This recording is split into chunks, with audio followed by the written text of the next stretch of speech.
Hello guys, welcome back. देखिए आज हम लोग कुछ क्विक एमसीक्यूज देखेंगे यहाँ पे रो कॉलम और नल स्पेस से रिलेटेड। ठीक है, तो मैंने इसका कॉन्सेप्ट आपको समझाया है और काफ़ी सिंपल चीज़ है, ये आपको भी मालूम है। तो एक ये देखो, ये इंपॉर्टेंट क्वेश्चन है जो डिफरेंट एग्जाम में पूछा गया है। तो आपको यहाँ पे चूज़ करना है कि कौन सा करेक्ट होगा। ठीक है, जैसा कि आप देख सकते हो, एक आपको मैट्रिक्स दे रखा है और एक आपको कॉलम वेक्टर दिया हुआ है डब्लू। ठीक है, तो बोलता है ये जो डब्लू है ये क्या कॉलम स्पेस का कोई एलिमेंट है, या रो स्पेस का कोई एलिमेंट है, या नल स्पेस ऑफ ए का ट्रांसपोज। ठीक है, ट्रांसपोज ऑफ ए का एलिमेंट है, या ये नल स्पेस ऑफ ए का एलिमेंट है, ये आपको बताना है। ठीक है, तो मैंने आपको कॉन्सेप्ट बताया है, आप ट्राई करो, डेफिनेटली आपसे बनेगा। ओके, तो आई होप आप लोगों ने ट्राई किया होगा। कैसे किया है यहाँ पे हम लोग देख लेते हैं। ठीक है, ओके चलिए। तो देखो, काफ़ी सिंपल रहने वाला है, वन बाय वन हम लोग करेंगे। ठीक है, इस तरह का क्वेश्चन जो है ऑप्शन एलिमिनेशन से बनता है, तो हम लोग वन बाय वन एलिमिनेट करते हैं। सबसे पहले मैं उठाता हूँ ऑप्शन नंबर ए को। ओके, ये क्या बोल रहा है कि ये कॉलम स्पेस का एलिमेंट है। अगर देखिए ये कॉलम स्पेस का एलिमेंट होगा तो इसका मतलब ये होगा कि जो कॉलम हमको मैट्रिक्स में दिया हुआ है, ठीक है, उन कॉलम के हेल्प से हम W को लिख सकते हैं। दैट मीन्स W क्या होगा, लीनियर कॉम्बिनेशन ऑफ कॉलम्स होगा। ठीक है, कॉलम्स ऑफ ए। तो देख लेते हैं इसको। तो सपोज कर लेते हैं एक करेक्ट है। ठीक है, इफ़ ए इज़ ट्रू, मैं इसको शॉर्ट में बनाऊंगा। ठीक है, आप समझ लेना इसको, क्योंकि ये हम लोगों का ऑब्जेक्टिव क्वेश्चन है, तो इसको लिख करके बहुत डिटेल में जाने की जरूरत नहीं है। तो मैं मान लेता हूँ कि ऑप्शन ट्रू है। देन क्या होगा, देन ये होगा कि हम लोग क्या करेंगे, लीनियर कॉम्बिनेशन ऑफ कॉलम लेंगे, अल्फ़ा 1 2 3, ये पहला कॉलम हो गया। ठीक है, plus beta into 202 plus gamma into 1 2 3। ठीक है, तो तीनों कॉलम को ले लिए।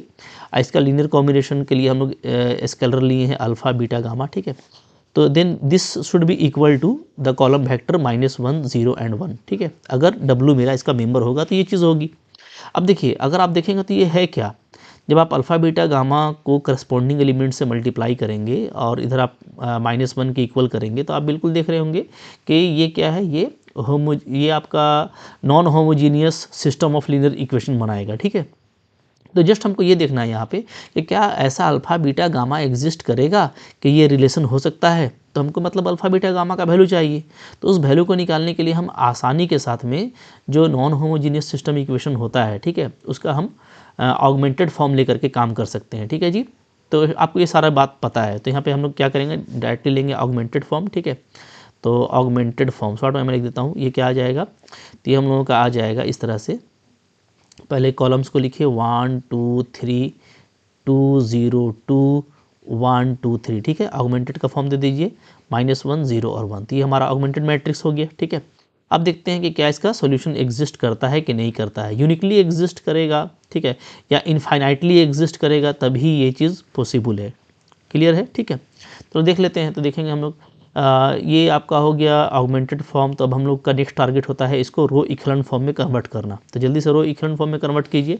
कुछ ऑपरेशन चूज़ कर लीजिए यहाँ पे, जैसे मैं R2 को रिप्लेस कर देता हूँ R2 - 2R1। ठीक है, और R3 को रिप्लेस कर देता हूँ R3 - 3R1। तो रो इक्विवेलेंट फॉर्म में कैसे कन्वर्ट होता है ये आपको पता है। ओके, क्या आ जाएगा जी, देखिए, तो यहाँ पे आ जाएगा 1 2 1 -1। ठीक है, और ये आप करोगे तो ये हो जाएगा 0, दिस इज़ -4, और ये आपका 1 -4 -3, और आपका ये 0 + 2 2 होगा। ठीक है, और ये हम लोगों का आ जाएगा अच्छा, ये तो ज़ीरो ही होगा ना, यहाँ पे 0 होगा। ठीक है, तो अच्छे से करना है, दिस इज़ 0। ठीक है, R2 - 2R1 किया हम लोगों ने, तो ये 0 हो गया, ये आपका -4 हो जाएगा, ये अगेन 0, और ये आपका 2 हो जाएगा। ठीक है, और फिर जो लास्ट वाला है वो भी क्या है, ये भी आपका हो जाएगा 0 -4 0 और आपका 4। ठीक है, ये आ गया। एक और ऑपरेशन करेंगे यहाँ पे। तो एक और ऑपरेशन अगर मैं करता हूँ तो ये और भी छोटा हो जाएगा। ठीक है, तो यहाँ पे मैं एक ऑपरेशन अप्लाई कर दे रहा हूँ। जस्ट मैं R3 को रिप्लेस कर रहा हूँ R3 - R2 से। ठीक है, तो ये आपका आ जा रहा है इस तरीके से, ये ऑगमेंटेड है बीच में। ठीक है ना, 1 2 1 -1 0 -4 0 2। ओके, और लास्ट वाला आपका आ जाएगा 0 0 0। ठीक है, 4 - 2 आपको 2 ही बचने वाला है। क्लियर है, ठीक है। अब आप बिल्कुल देखोगे बिंदास तरीके से, जैसे आपने पढ़ा है अच्छे से, आप देखेंगे जैसे सारा जीरो आ गया और ये आपका नॉन जीरो है, ठीक है। यानी जो रैंक ऑफ ऑगमेंटेड मैट्रिक्स है, ठीक है, रैंक ऑफ ऑगमेंटेड मैट्रिक्स क्या है, 3 है। आप जैसा देख रहे हो इसमें हमको 3 नॉन जीरो रो मिल रहा है, ठीक है। लेकिन अगर हम सिर्फ रैंक ऑफ ए की बात करें तो उसका रैंक ओनली 2 होगा, क्योंकि उसमें ओनली 2 ही नॉन जीरो रो है, ठीक है। ये सब आप अच्छे से पढ़ चुके हो। तो यहाँ पर हम लोग ये देख रहे हैं कि जो ऑगमेंटेड फॉर्म है, ठीक है, ऑगमेंटेड फॉर्म है, ये ऑगमेंटेड फॉर्म का रैंक ए के रैंक के इक्वल नहीं है। इसका मतलब क्या है कि सॉल्यूशन एग्जिस्ट ही नहीं करेगा, नो सॉल्यूशन, ठीक है। नो सॉल्यूशन का मतलब ये हुआ कि हमको ऐसा कोई अल्फा बीटा गामा का सेट नहीं मिल रहा है जिसकी वजह से हम इसको लिख सकें। मतलब बात सीधा क्लियर है कि भाई आप जो है इस तरह से इसको नहीं लिख सकते, यानी ए मेरा ट्रू नहीं है, तो ये ऑप्शन आपका कट हो जाएगा, ठीक है। इसी को देखो आपको बस फास्ट करना है, ओके। अब आप आ जाइए सेकंड वाले ऑप्शन पे। जैसे ही आप सेकंड वाले ऑप्शन पे आएंगे तो अगर आप इस पे काम करेंगे तो अब आपको क्या करना है, आपको रोज़ को लेना है, ठीक है। तभी हम लोग कॉलम्स लिए थे, अब हम लोग रोज़ को लेंगे कि क्या मैं रो के हेल्प से, ठीक है, इसको लिख सकता हूँ। तो अब मैं रो को एज ए वेक्टर लूँगा, ठीक है। तो मैं फिर से इसका लूँगा लीनियर कॉम्बिनेशन। तो कैसे लिखने वाला हूँ, तो मैं इसको फिर से अगेन ऐसा लिखने वाला हूँ, ठीक है। अल्फ़ा, ये पहला रो लिख लीजिए 1 to 1, कोई दिक्कत नहीं है इस तरीके से, ठीक है जी, plus beta 202 plus gamma 323, okay. तो ये मैंने अब इस बार रो लिया है। अब आप ये मत कंफ्यूज होना कि भाई रो को आपने कॉलम में लिखा है। देखो वेक्टर्स को हम लोग ऐसे ही लिखते हैं, ठीक है। अगर हमको इसका लीनियर कॉम्बिनेशन बनाना है तो हम वेक्टर को ऐसे लिखते हैं, बट इस बार मैंने वेक्टर क्या लिया है, रोज़ लिया है, ठीक है। तो रो को इस तरीके से गिरा के लिख सकते हैं, ये बस वेक्टर ये समझ लो, ठीक है, ओके। तो इक्वल टू क्या हो गया, इसके इक्वल होना चाहिए, तो -101, ठीक है। देख लेते हैं इस बार क्या ये इसके लिए क्या अल्फ़ा बीटा गामा एग्जिस्ट करेगा। तो फिर से ऑगमेंटेड फॉर्म लीजिए बिंदास तरीके से, ठीक है। तो मैं अगर ऑगमेंटेड फॉर्म ले लूँ यहाँ पे, तो ऑगमेंटेड फॉर्म मेरा क्या आ जाएगा जी, देखिए 1 2 1 2 0 2 3 2 3। यहाँ पे भी ऑपरेशन लगाते हैं, तो मैं ऑपरेशन कर रहा हूँ, ठीक है। R2 replacing by R2 - 2R1 and R3 replace by R3 - R1, ठीक है। तो क्या होगा, जस्ट मैं आपको दिखा रहा हूँ। तो देखो ये आपका इस तरह से आ जाएगा, मैं यहीं पिक कर देता हूँ, ठीक है। देख लेना 1 2 3 -1 ये आ जाएगा जी। ये हो जाएगा आपका 0 -4 -4 2, ठीक है, आप देख सकते हो, ओके। और R3 - R1 करेंगे तो ये हो जाएगा आपका 0 0 0, ये आपका हो जाएगा 2, ओके। अगेन देखो फिर से वही सिचुएशन आया, अगर आप देखिएगा तो फिर से आप देखिएगा कि जो रैंक ऑफ पूरा मैट्रिक्स आपका ए ऑगमेंटेड W है, ठीक है। ये जो पूरा का रैंक है ये तो 3 है, बट ओनली अगर आप देखिएगा इस तरफ का पोर्शन को, लेफ्ट साइड वाला, तो रैंक ऑफ ए जो है वो 2 है। तो यहाँ पे फिर वही सिचुएशन है कि कोई सोल्यूशन नहीं मिलेगा, तो ये भी आपका ऑप्शन क्या हो गया, रॉन्ग हो गया, ठीक है। रो वाले से भी नहीं बन रहा है। अब आप देखोगे क्या वो नल स्पेस का एलिमेंट है, इसको कैसे चेकआउट करेंगे, देखिए बात समझिएगा, नल स्पेस को कैसे चेक करते हैं, ठीक है। देखिए यहाँ पे आपको पूछा है 80 नंबर में null space of A transpose, तो इसका मतलब क्या होगा, इसका मतलब हो जाएगा कि set of solution such that A transpose x = 0, ठीक है, यही होगा, ओके। तो नल स्पेस यही ऐसे डिफाइन करते हैं होमोजेनियस सिस्टम में, ठीक है। तो अगर ए ट्रांसपोज में ये बिलोंग कर रहा है, तो अगर W इसको बिलोंग कर रहा है तो W क्या करेगा, इसको सेटिस्फाई करेगा। यानी क्या, यानी यहाँ से ये चीज़ होना चाहिए कि ATW ये 0 के बराबर आना चाहिए, ठीक है। इसको चलो चेकआउट कर लेते हैं हम लोग। तो ए का ट्रांसपोज क्या हो जाएगा, तो जो मैट्रिक्स आपको दिया है इसको ट्रांसपोज करके लिखिए, ठीक है। मैट्रिक्स देखो यही वाला है ना मेरा, अच्छा कॉलम्स में लिखा हुआ था, तो मैट्रिक्स आपका है 1 2 3 2 0 2 1 2 3, चलो लिख लो इसको, ठीक है। इसको ट्रांसपोज में करेंगे तब तो यही आ जाएगा जो यहाँ पे दिया हुआ है, ठीक है। तो मेरा ट्रांसपोज में ए ट्रांसपोज आ जाएगा 1 2 1 2 0 2 एंड 3 2 3, ऐसा आ जाएगा, ठीक है। ये ए ट्रांसपोज हो गया।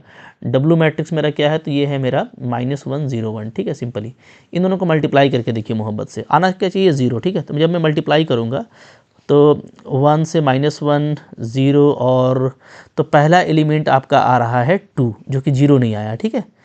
सब 0 आएगा तभी तो 0 होगा ना, तो बाकी चेक करने का जरूरत ही नहीं है, ये 0 नहीं आ रहा है, साफ बात, ठीक है। क्योंकि पहला ही एलिमेंट क्या हो गया, नॉन जीरो हो गया। तो भाई ए ट्रांसपोज के नल स्पेस में भी ये नहीं है, तो ये भी आपका रॉन्ग हो गया। तो अगर डी करेक्ट है तो करेक्ट होगा पक्का, ठीक है।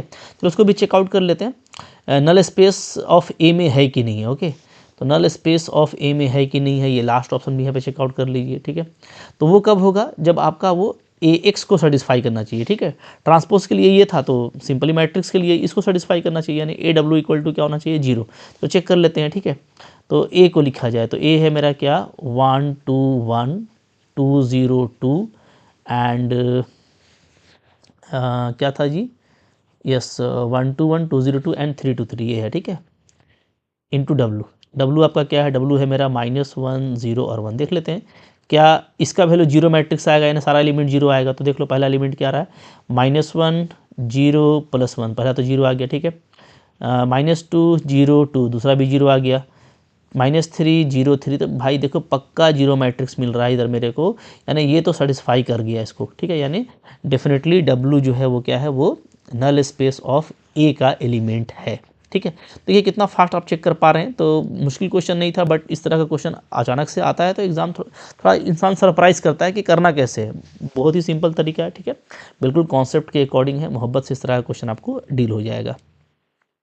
फिर देखो यहाँ पे सेकंड क्वेश्चन लगाया हुआ है मैंने, ये भी इस तरह का क्वेश्चन सिंपल है बट इंपॉर्टेंट क्वेश्चन है। क्या बोलता है आपको, बोलता है कि अगर ये मैट्रिक्स दिया हुआ है तो नल स्पेस ऑफ ए का बेसिस क्या होगा, ठीक है। नल स्पेस ऑफ ए का बेसिस क्या होगा भाई, काफ़ी ईजी है। इसके लिए हम लोग क्या करते हैं, हम लोग लेते हैं ऑगमेंटेड फॉर्म A0, ठीक है। ओके, नल स्पेस निकालने के लिए तो ए तो आपको दिया हुआ है, 0 जो है सारा 0 ही एलिमेंट होता है इसमें, तो ये सिंपली ऑगमेंटेड ऑफ ए के बराबर ही होगा, ठीक है। तो बस जस्ट इसी को लिख दीजिए, 3 6 3 2 4 3 3 6 4, ठीक है। अब इसमें आप मोहब्बत से कुछ ट्रांसफॉर्मेशन लगा दीजिए, जैसे मैं, अच्छा देखो ये 3 6 3 है, ठीक है। इसी से आप डायरेक्टली काम कर सकते हो, या चाहो तो आप 1 1 1 वाला भी कॉन्सेप्ट लगा सकते हैं, ठीक है। ओके, तो जो आपको ईजी लगे, चलो पहले ऐसे कर लेते हैं, कोई दिक्कत नहीं। R1 को मैं रिप्लेस कर देता हूँ 1/3 R1 से, ओके। तो ये क्या आ जाएगा, ये ऑगमेंटेड फॉर्म हमारा आ जाएगा, ओके। क्या हो जाएगा जी, 1 2 और आपका 1। देखो इधर सब 0 0 0 होता है, इसलिए मैं नहीं लिख रहा हूँ, ठीक है, उसमें कोई फ़र्क नहीं पड़ेगा। तो बाकी को इसी रहने दीजिए, 2 4 3 और 3 6 4। क्विकली यहाँ पे दो ऑपरेशन और कर लेते हैं, जैसे R2 को मैं रिप्लेस कर देता हूँ R2 - 2 R1 एंड R3 को मैं रिप्लेस कर देता हूँ R3 - 3 R1, ठीक है। क्या आ जाएगा मैट्रिक्स, देखिए हम लोगों का, ये हम लोगों का सिंपली आ जाएगा 1 2 1, और इधर हो जाएगा ये 0, ठीक है, ये भी 0, और 3 - 2 आपका हो जा रहा है 1। इसको देखिएगा तो 0, ये भी आपका 0, और 4 - 3 आप, ये भी आपका 1 हो गया। अब ये तो दोनों बिल्कुल सिमिलर आ गया है, तो हम लोग फिर से एक ऑपरेशन लगाएंगे, R3 को रिप्लेस करेंगे R3 - R2, तो ये भी 0 आ जाएगा, ठीक है। ओके, तो ये मेरा आ गया रो इक्विवेलेंट फॉर्म, जिसमें कि नॉन जीरो एलिमेंट मेरे को 2 ही दिख रहा है, नॉन जीरो रो ये 2 दिख रहा है, ठीक है। तो अगर हम लोग बात करें यहाँ पर, तो इसका रैंक 2 है, यानी कि नलिटी तो आपको मिल रहा है पक्का। तो ये देखो, अब कॉलम वाइज देखोगे तो फर्स्ट कॉलम में पिवोट है, ठीक है, और थर्ड कॉलम में पिवोट है। तो ये जो सेकंड कॉलम है ये नॉन पिवोट कॉलम है, ठीक है, इसमें कोई पिवोट नहीं है, ठीक है। तो जो नॉन पिवोट कॉलम होता है उसमें उसके वेरिएबल को हम लोग क्या लेते हैं, फ्री वेरिएबल। तो अगर मैं यहाँ पे सॉल्यूशन को XYZ मान लूँ, मान लो मेरा सॉल्यूशन क्या है, XYZ है, ठीक है। तो ये जो सेकंड कॉलम जिसमें कि पिवोट नहीं है, इसका जो वेरिएबल है वो क्या होगा, वो फ्री वेरिएबल होगा, क्या होगा, फ्री वेरिएबल, ठीक है। ओके, तो अब आप देखिएगा, चूँकि ये ऑगमेंटेड फॉर्म है, तो इसको हम लोग चलो अगर ऐसे कर देते हैं समझने के लिए लास्ट में आपको, ठीक है, इस तरह से 0 0 0, ये तो सब में तो होगा, ठीक है। लिखा इसलिए नहीं था मैंने कि इस पर कोई फ़र्क नहीं पड़ेगा ना, सारा ही 0 है तो रो ट्रांसफॉर्मेशन से क्या फ़र्क पड़ेगा, बट अभी लिख लेते हैं चूँकि हमको सोल्यूशन निकालना है, ठीक है। तो ये x से मल्टीप्लाई होता है, ये y से, और ये z से, जहाँ y मेरा फ्री वेरिएबल है। देखिए सोल्यूशन सेट क्या निकलेगा, तो सोल्यूशन सेट निकाल लेंगे, चलो मल्टीप्लाई करो, x + 2y + z, ये हो गया मेरा पहला रो से मल्टीप्लाई, और इक्वल टू इधर क्या है, इधर है आपका 0, ठीक है।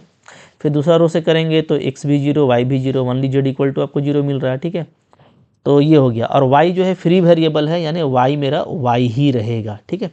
अब जो सॉल्यूशन सेट है वो क्या है, अगर मैं जेड को यहाँ पे 0 कर देता हूँ तो यहाँ से x मेरा क्या आ जाएगा, -2y आ जाएगा, ठीक है। तो जो आंसर आ रहा है वो क्या आ रहा है, x आ रहा है -2y, y मेरा y है, z मेरा 0 है।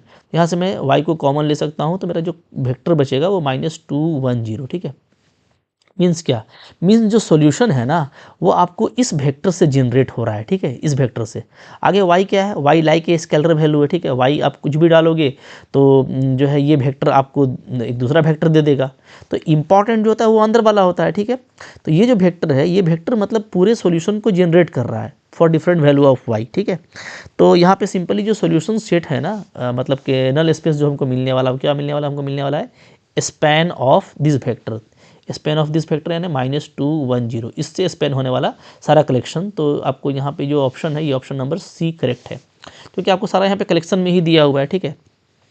और आपसे बेसिस पूछा था, तो बेसिस क्या होता है, बेसिस में जो एलिमेंट होता है वो लीनियरली इंडिपेंडेंट होता है और जो पूरे स्पेस को क्या कर रहा होता है, जनरेट कर रहा होता है, ठीक है। तो एक ही एलिमेंट है, तो नो डाउट ये लीनियरली इंडिपेंडेंट है, ओके, और यही सबको स्पेन कर रहा है। तो आपका यहाँ पे ऑप्शन नंबर सी करेक्ट है। तो आई होप इस तरह क्वेश्चन आप लोगों ने पहले भी किया होगा, बट ये इस तरह क्वेश्चन एग्जाम में आता रहता है, इंपॉर्टेंट है, ठीक है। अगर आप अच्छे से नहीं समझ पाए हो तो मैं आपको बोलूँगा पहले इसका आप कॉन्सेप्ट देखिए, वहाँ पे मैंने थोड़ा स्लो अच्छे से बताया है, डेफिनेटली आपको समझ में ज़रूर आएगा, ठीक है। ये 2 क्वेश्चन था जो कि इंपॉर्टेंट था, आई होप आपको अच्छा लगा होगा। क्वेश्चंस तो करते ही रहते हैं हम लोग, ठीक है, सारे क्वेश्चन आपको भी करने हैं, प्रैक्टिस जितना कीजिएगा उतना स्ट्रॉन्ग होता जाएगा। तो आई होप ये आपके लिए फ्रूटफुल रहा होगा, अच्छा लगा होगा, लाइक ज़रूर कीजिएगा, चैनल पे नए सब्सक्राइब कीजिए, पढ़ते रहिए। Thank you very much.